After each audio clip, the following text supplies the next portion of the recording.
Beredar video aksi seorang mahasiswa saat menggelar wisuda drive-thru di Universitas Islam Negeri (UIN) Sayyid Ali Rahmatullah Tulungagung.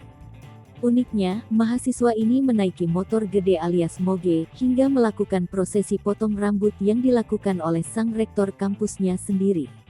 Mahasiswa itu bernama Muhammad Afifuddin atau disapa Afifu, lulusan Fakultas Ilmu Tarbiyah dan Keguguran.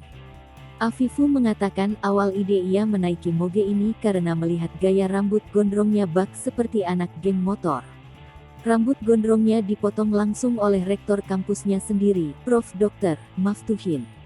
Alasan Afifu untuk memotong rambutnya adalah sebagai wujud syukur bahwa ia telah menyelesaikan studinya.